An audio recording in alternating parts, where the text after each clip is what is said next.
परमात्मा ने अध्यात्म मार्ग के अंदर प्रथम जो कड़ी है वो गुरु बताया है। और गुरु के बिना जो साधना करते हैं, मनमुखी साधना करते, वो साधना नहीं है, उनका व्यर्थ प्रयत्न है। इसलिए गुरु बिन माला फेरते, गुरु बिन देते दान, गुरु बिन दोनों निष्फल हैं, से पूछो वेद पुराण। गर्भ योगेश्वर गुरु बिना लाग्या हर की सेव, कहें कबीर बैकुंठ से वो फेर दिया सुखदेव। राजा जनक गुरु किए फिर कीनी हर की सेव, कहें कबीर बैकुंठ को चले गए सुखदेव। गुरु की महिमा बताते हुए परमात्मा कह रहे हैं कि सुखदेव नाम के ऋषि को गर्भ में ही, माँ के गर्भ में ज्ञान हो गया था कि मनुष्य जीवन केवल परमात्मा प्राप्ति के लिए ही प्राप्त होता है। और हम बाहर आकर के अपने मूल उद्देश्य को भूलकर केवल सांसारिक जोड़ तोड़ में, इन कोठी बंगले के बनानों में ही अपना जीवन नष्ट करके और एक हारे हुए जुहारी की तरह हाथ मसलते हुए चले जाते हैं। जब हम ये संसार छोड़कर चलते हैं तब हमें सब पता लग जाता है कि हमसे भारी भूल हुई है। हमने वो काम तो किया ही नहीं जो मनुष्य जीवन का करना था। ये तो पक्षियों जैसे ही काम किए और उसी में सारा जीवन नष्ट करके और फूले फिरते रहे।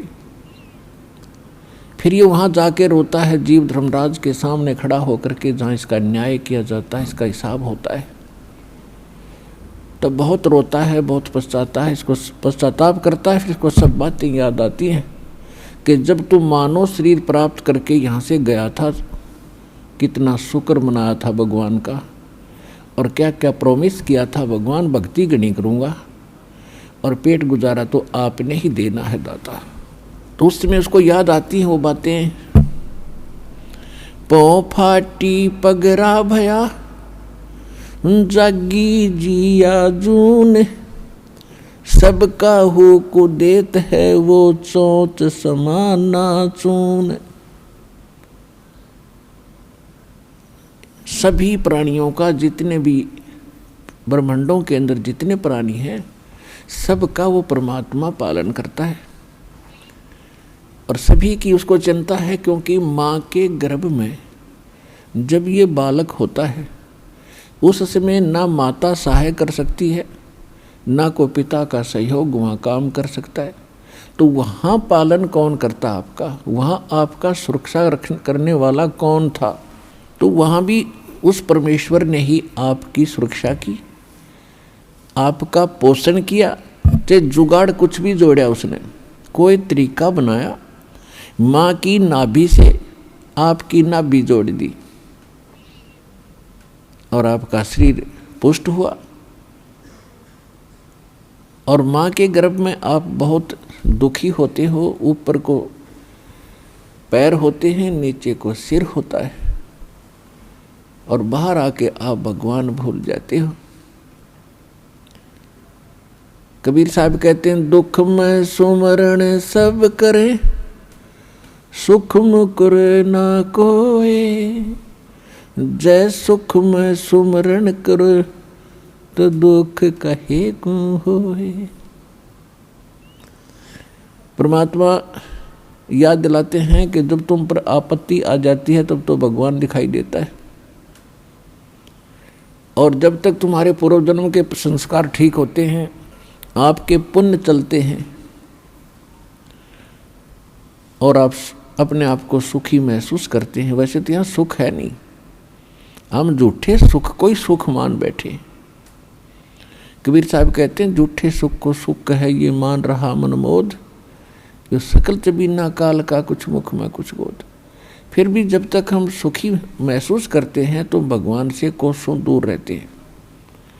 और भगवान की पूजा कैसी करते हैं, महीने 2 महीने 6 महीने में कभी इष्ट धाम पर मत्था टेक आए, शुक्रवार मंगलवार को प्रसाद बांट दिया, किसी दिन व्रत रख लिया।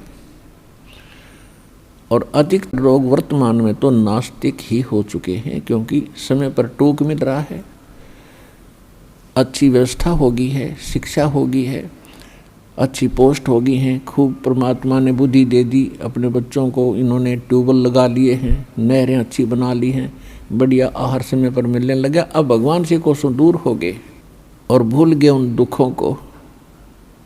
परमात्मा कहते हैं इसे सुख के आग लगे जो भगवान ते दूर करे। परमात्मा कहते हैं सुख के माथे पत्थर पड़ो जो नाम हृदय ते जावे, और बलिहारी व दुख के जो पल पल नाम रटावे। पुराने समय में हमारे पूर्वज बताया करते थे बुजुर्ग कि वर्षा ना होती थी, भगवान को याद किया करते थे, कोई भी दुख आता था भगवान को बैठकर याद करते थे, हमारी आपदाएं टला करती थी। और अब भगवान 100 कोस दूर हो गया, अब तो बिजली याद रहती है, बिजली ना ही ट्यूबवेल चलाऊं वो भगवान याद नहीं आता। तो परमात्मा कहते इस सुख बाढ़ में पड़ो जिससे भगवान की भूल पड़े।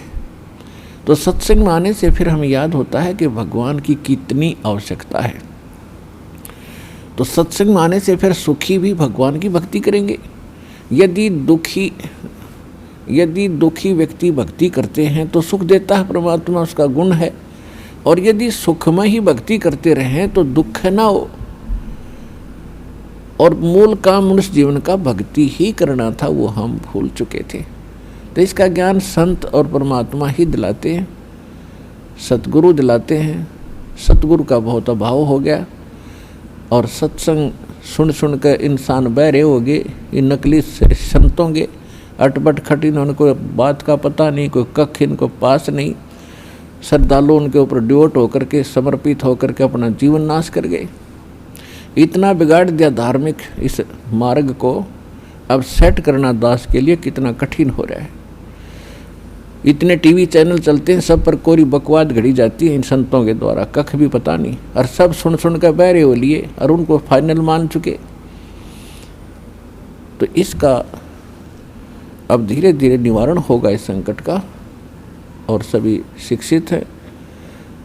देख रहा है दास के इतना विपरीत मार्ग है समाज के और पूर्व ज्ञान के, और उसके बाद भी कितनी सफलता मिली है, क्योंकि इसमें सत्यता घनी है और सत्य को कोई मिटा नहीं सकता।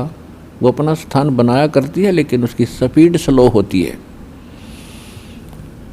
भले ही धीरे धीरे चलेगा, लेकिन ये सफल होगा और एक दिन पूरा विश्व इस ज्ञान को और इस भगवान को स्वीकार करेगा और उद्धार होगा, सुखी होंगे।